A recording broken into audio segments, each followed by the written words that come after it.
Hello students, welcome to the YouTube channel. Be prepared for UGC NET. Don't forget to subscribe the channel and press the bell icon for latest videos update. Well, hello guys, how are you? Hope you all are well and good. Today's is our second lecture in the series UGC NET preparation.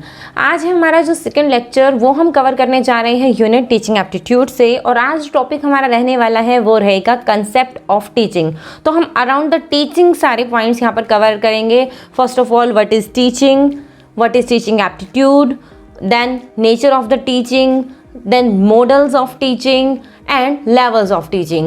These are the main focus points of our lecture.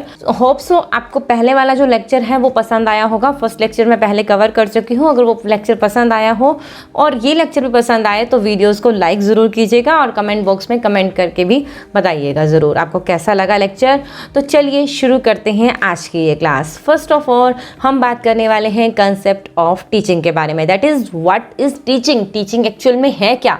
Teaching जब भी होती है हमारा main उसके पीछे एक purpose रहता है, एक पर्पसफुल डायरेक्शन होती है. उसी डायरेक्शन के अंदर हम काम करते हैं और हमारा मेन मकसद क्या होता है कि सामने वाला जो लर्नर है उसके बिहेवियर में कुछ नया चेंज आए. तो that is called the teaching. Teaching का मेन मकसद हम ये कह सकते हैं हमेशा से कि टीचिंग का मेन एम जो है वो लर्निंग ही रहता है, और इसमें मेनली जो है वो टीचर्स की एंगेजमेंट के थ्रू ये इंश्योर किया जाता है कि जो सामने वाले के बिहेवियर में चेंज आ रहा है वो एक परमानेंट चेंज जो है उसके बिहेवियर में लेकर आए. टीचिंग जो है वो एक प्लान्ड एक्टिविटी है जिसके अंदर जो इसके वेरिएबल्स हैं, डिफरेंट टीचर्स हो गए, लर्नर्स हो गए और अदर वेरिएबल्स जो भी हो गए, उनको सिस्टमेटिकली वे से ऑर्गेनाइज किया जाता है ताकि जो प्री डिटरमाइंड गोल्स हैं उन्हें अचीव किया जा सके.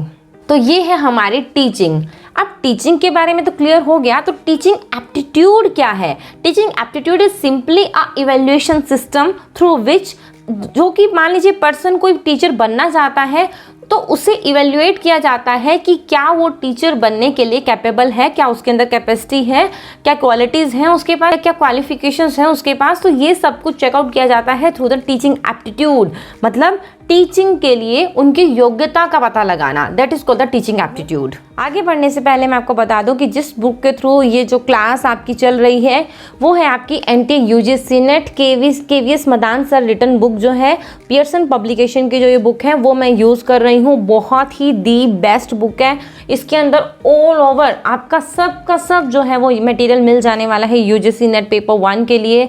तो फटाफट से इस बुक को परचेज कर लो. ये मेरा मोस्ट स्ट्रॉन्ग सजेशन रहने वाला है. और ध्यान रखिएगा ये कोई भी पेड वीडियो या प्रमोशनल वीडियो नहीं है. देखिए मैं जिस चीज़ को पसंद कर रही हूँ वो चीज़ मैं सिंपली आपको बता रही हूँ. लिंक आपको डिस्क्रिप्शन बॉक्स में मिल जाएगा. अगर आप खरीदना चाहें तो आप वहाँ से इस बुक को परचेज कर सकते हो अमेजोन से. आगे चल रहे हैं हम नेक्स्ट पॉइंट पे और हम बात कर रहे हैं नेचर ऑफ टीचिंग के बारे में. फर्स्ट जो पॉइंट आ जाता है वो है there are different levels in the teaching. Teaching के डिफरेंट लेवल्स हैं कि आप किस तरीके से पढ़ाना चाहते हो. आप मेमोरी लेवल पर, अंडरस्टैंडिंग लेवल पर या रिफ्लेक्टिव लेवल पर, तो किस तरीके से आप पढ़ाना चाहते हो. That is defined as the और that is categorised as the levels of teaching. Next is dynamic environment. ये कहा जाता है कि टीचिंग जो है वो डायनामिक इन्वायरमेंट में होती है. आपको पता है कि टीचिंग जो है वो नॉर्मली डोमिनेट होती है कम्युनिकेशन के थ्रू, और कम्युनिकेशन हमारा डायनामिक ही होता है नेचर के अंदर. टीचर हो गया, स्टूडेंट हो गया और उसके अलावा हमारा सब्जेक्ट मैटर हो गया. इसे डायनामिक नेचर का रखा जाता है, फिक्स नेचर में नहीं. दैट मीन्स जिसके अंदर हम कुछ बदलाव कर सके according to the time, according to the situation. तो टीचिंग जो है हमारी डायनामिक नेचर की होती है. नेक्स्ट जो पॉइंट आ जाता है वो है कि teaching is closely related with the education, instruction, learning and training. इन सभी पॉइंट से, इन सभी वर्ड से क्लोजली रिलेट करता है कहीं ना कहीं टीचिंग. नेक्स्ट पॉइंट आ जाता है कि teaching is a intellectual process. Teaching is simply ये नहीं है कि आपने स्टूडेंट को कहा और स्टूडेंट ने बस गेन कर लिया. यहाँ पर बहुत बड़ी प्रोसेस आ जाती है माइंड की, माइंड सेट की, कि स्टूडेंट को अगर हम कोई चीज़, कोई उनके बिहेवियर में नया चेंज लाना चाहते हैं, परमानेंट चेंज लाना चाहते हैं, तो उन्हें ऐसा प्रॉपर लर्निंग एनवायरनमेंट दिया जाना चाहिए जिसमें वो अच्छे से जो भी उनको बात कही जा रही है उसे ऑर्गेनाइज वे से अपने अंदर एसिमिलेट कर पाएँ और अपने माइंडसेट, अपने ब्रेन में इस चीज़ को ले जा पाएँ. That is called the intellectual activity. Next point आ जाता है teaching is a science as well as art. Science इसे इसलिए कहा जाता है क्योंकि जब भी कोई चीज़ काफ़ी तरह के रूल्स और कंसेप्ट पर बेस्ड होती है, that is called the science.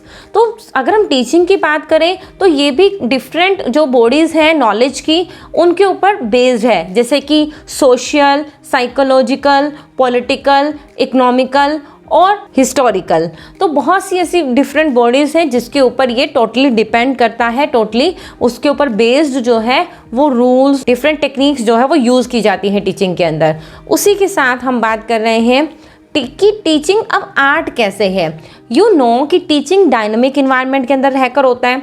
तो साइंस के अंदर जो रूल्स हैं वो तो थंब रूल्स हैं ना, तो वो तो चेंज नहीं कर सकते, जो हमने डिफरेंट बॉडी ऑफ नॉलेज के थ्रू हमने इसके ऊपर बेस जो है टीचिंग तैयार की है। बट ये डायनेमिक भी है नेचर के अंदर। हम स्टूडेंट के बिहेवियर के अकॉर्डिंग अपने आप को कैसे मोल्ड कर लेते हैं एज अ टीचर, ये भी एक कला है, ये भी एक आर्ट है। ये बात आप मान सकते हो कि टीचर परफेक्ट कैसे होता है। टीचर पढ़ाने से परफेक्ट होता है, जितना उसका एक्सपीरियंस है अपने इस एरिया के अंदर वो उतना ही परफेक्ट होता जाता है। तो टीचिंग हमारी इसकी वजह से एक आर्ट भी है। Next point is teaching tends towards self organisation. अब ये सेल्फ ऑर्गेनाइजेशन किसके लिए कहा गया है? ये कहा गया है टीचर्स के लिए।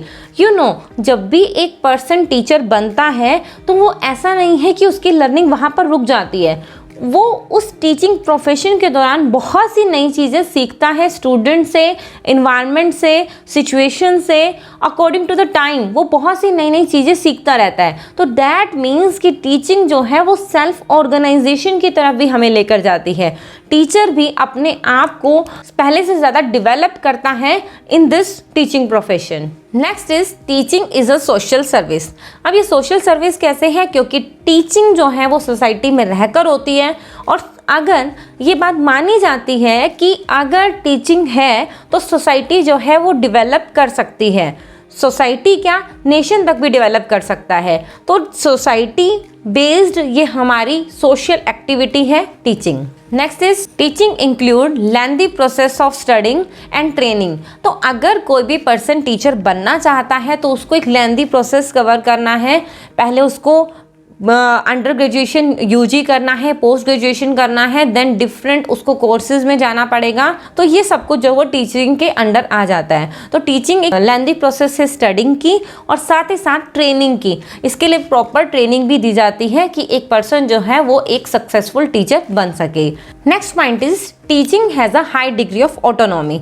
यू नो कि जब भी हम किसी न्यू क्लास में जाते हैं या हमसे कोई बच्चा पढ़ने आएगा तो उसके लिए हमारे पास पहले से डिसाइडेड होगा कि उसको क्या क्यूरिकुलम, क्या सिलेबस उसको पढ़ाया जाएगा, किस तरीके से पढ़ाया जाएगा, कौन सा मीडिया उसके लिए यूज़ किया जाएगा, कौन सा मेथड या टेक्निक जो है हम टीचिंग के उसके लिए यूज़ करने वाले हैं, और यहाँ तक कि उसका इवैल्यूएशन एट द एंड वो कैसे किया जाएगा और फर्दर उसको न्यू क्लास में प्रमोट कैसे किया जाएगा। तो ये सब चीज़ें जो हैं वो पहले से डिसाइडेड, वेल प्लान्ड मैनर में की जाती हैं। तो इसीलिए इसे कहा जाता है कि इसके अंदर हाई डिग्री ऑफ ऑटोनॉमी है। Next point is the teaching as a profession. तो टीचिंग एक प्रोफेशन कैसे है?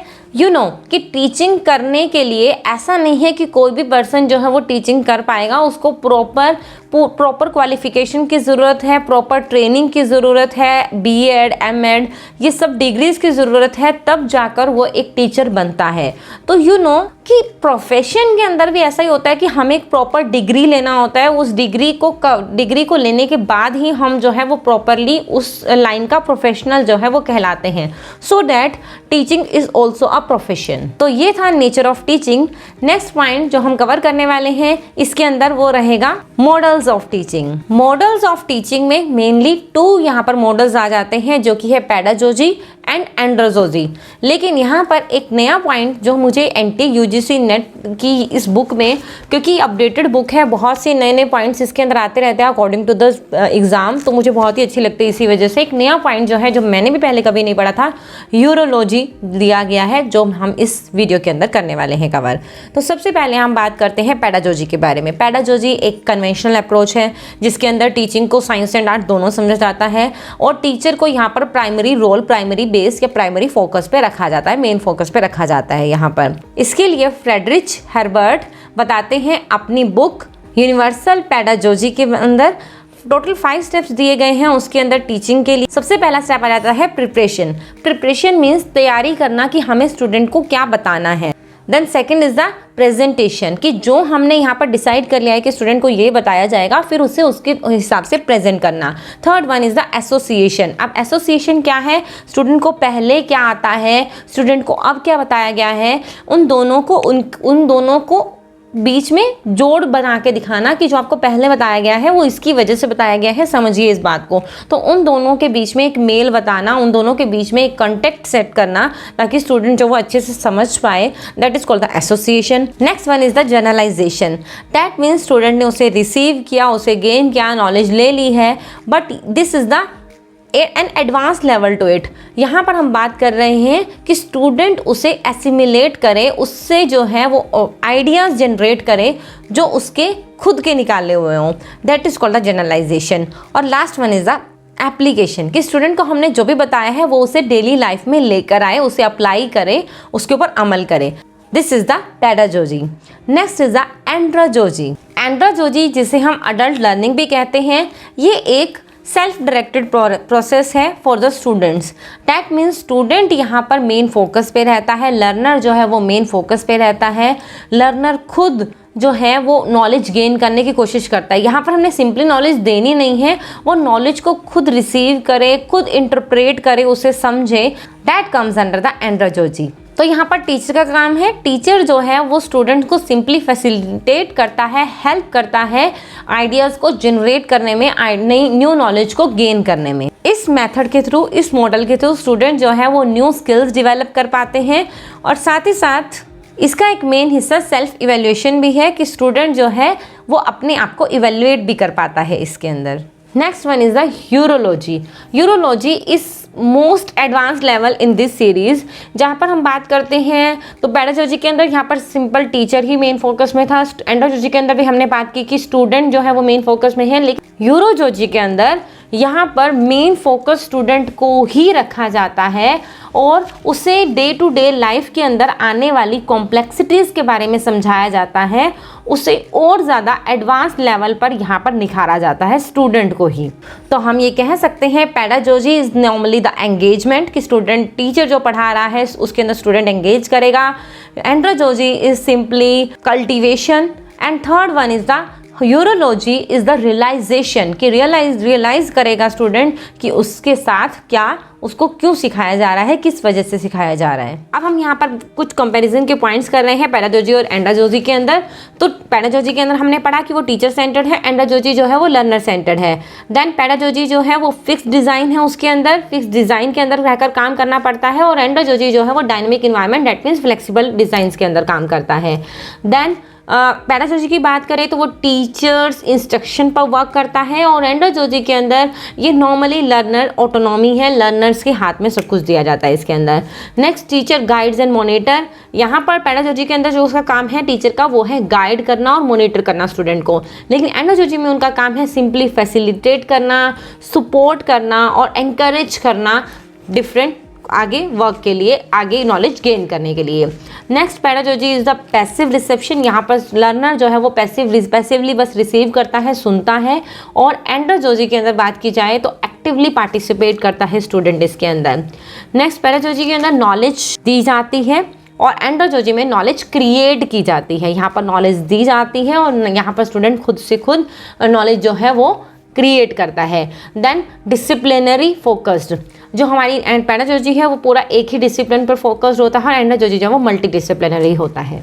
तो लेवल्स ऑफ टीचिंग में देखा जाए तो मेनली 3 लेवल्स यहाँ पर आ जाते हैं। First one is MLT, second one is ULT and third one is the RLT, that means memory, understanding and reflective. लेकिन फोर्थ पॉइंट यहाँ पर अभी के टाइम में जोड़ा गया है, थोड़ा बाद में जोड़ा गया है देखा जाए तो, वो आ जाता है ऑटोनोमस डेवलपमेंट लेवल, जो बहुत ही बेसिक है, बहुत ही ईजी है, तो हम इसे बाद में करने वाले हैं। सबसे पहले हम बात करने वाले हैं मेमोरी लेवल ऑफ टीचिंग। तो इसके मेन प्रोपोनेंट है Herbert. Memory level of teaching, जैसे कि आप देखने से ही समझ रहे हो, मेमोरी याद करना। तो यहाँ पर सिंपली क्या किया जाता है, स्टूडेंट को स्टिमुलस दिया जाता है और स्टूडेंट उसके ऊपर बार बार रिस्पॉन्स करता है। That means like A for apple, B for ball, that is the stimulus given by the teacher B for ball, and students give the same response like B for ball. This is the memory level of teaching. तो हम simply ये कह सकते हैं कि lower classes के अंदर इस सिस्टम को यूज़ किया जाता है जब स्टूडेंट को कुछ समझाना नहीं रहता है। हमें मेनली स्टूडेंट को एक तरह से रोट मेमोराइजेशन करवानी पड़ती है वहाँ पर। That is called the memory level of teaching. यहाँ पर मेन फोकस जो है वो मेमोरी लेवल ऑफ टीचिंग में यही रहता है कि स्टूडेंट जो है जब उसको इन्फॉर्मेशन की ज़रूरत हो वो ईजिली उसे रिटेन कर पाए और रिप्रोड्यूस कर पाए। तो रिटेंशन यहाँ पर मेन फोकस में रहता है मेमोरी लेवल ऑफ टीचिंग के अंदर। ये इनिशियल स्टेज है और ये भी कहा जाता है कि जैसे जैसे आप जैसे ट्रायंगल के ऊपर जा रहे हैं, यहाँ पर शेप के अंदर आप देख पा रहे हो मेरे साथ भी कि जैसे जैसे आप ऊपर जा रहे हो वैसे वैसे प्रोसेस जो है ज़्यादा थॉटफुल होती जाती है, ज़्यादा दिमागी, ज़्यादा सोच समझ वाली होने लग जाती है। तो हम बात करें कि मेमोरी लेवल ऑफ टीचिंग में तो फिर थॉटफुल नहीं है ना वो प्रोसेस, ठीक है। तो हमें सिंपली उसे याद ही करना है, हमें रोट मेमोराइजेशन के ऊपर, रट्टाफिकेशन के ऊपर ही मेन फोकस करना है यहाँ पर। ये सिंपली जो वो सब्जेक्ट सेंटर्ड लेवल होता है। और बात करें MLT की, तो MLT जो है हमारा वो 4 मेथड्स के थ्रू किया जाता है: drill, review, revision and asking questions. तो drill that means that like the training, एक नया डेमो स्टूडेंट को रिपीट करवाते रहना, वो चीज़ें प्रैक्टिस में लेकर आना, that is called the drill, practising. Then review, revision and asking question, इसके थ्रू जो है हम of course level of teaching, memory level of teaching जो है वो कर सकते हैं। टीचर के रोल की अगर बात की जाए तो मेमोरी लेवल ऑफ टीचिंग के अंदर रिसोर्स प्रोवाइडर भी वही हैं, जो भी इंफॉर्मेशन देंगी वो टीचर देंगे यहाँ पर, और साथ ही साथ इवैल्यूएशन का काम भी टीचर का ही रहता है। और लर्नर के रोल की बात करें तो लर्नर का रोल यहाँ पर पैसिव ही रहता है, पीछे ही रहता है। जैसे कि हम बात करें यहाँ पर टीचिंग मेथड्स, टेक्निक्स और सब्जेक्ट मैटर क्या होगा, ये सब कुछ जो है वो टीचर ही डिसाइड करता है। तो लर्नर जो है वो पैसिव मोड पर रहता है यहाँ पर। और इवैल्यूएशन सिस्टम की बात की जाए तो यहाँ पर नॉर्मली रिटन और ऐसे टाइप जो है इवैल्यूएशन क्वेश्चन जो है वो लिए जाते हैं इवैल्यूएशन के टाइम पर। Next is the understanding level of teaching, ULT। ULT is given by the Morrison, इसके मेन प्रोपोनेंट मॉरिसन है। और ULT की बात की जाए तो दैट मीन्स द अंडरस्टैंडिंग, कि जो चीज़ अब हम स्टूडेंट को बता रहे हैं वो मेमोरी तो होगा ही होगा, प्लस इंसाइट, मतलब उसका डिटेलिंग, उसको समझाना, उसको एनालाइज करना, स्टूडेंट को उसके बारे में अच्छे से बताना, ये सब कुछ जो है वो हमारा आ जाता है ULT में। इसके अंदर हम different theories, principle, facts, information को एनालाइज करके स्टूडेंट को समझाते हैं, बताते हैं। इस लेवल में स्टूडेंट की कॉग्निटिव डेवलपमेंट पर फोकस किया जाता है। कोशिश की जाती है कि वो थिंक करे, सोचे, जो चीज़ उसको बताई जा रही है उसको वो थिंक करे, उसे वो प्रेजेंट करे अपने वर्ड्स के अंदर, एक लॉजिकल मैनर के अंदर, उसे प्रॉपरली एनालाइज करे और इन्फरेंसेस, कंक्लूजन्स जो है वो ड्रॉ करे।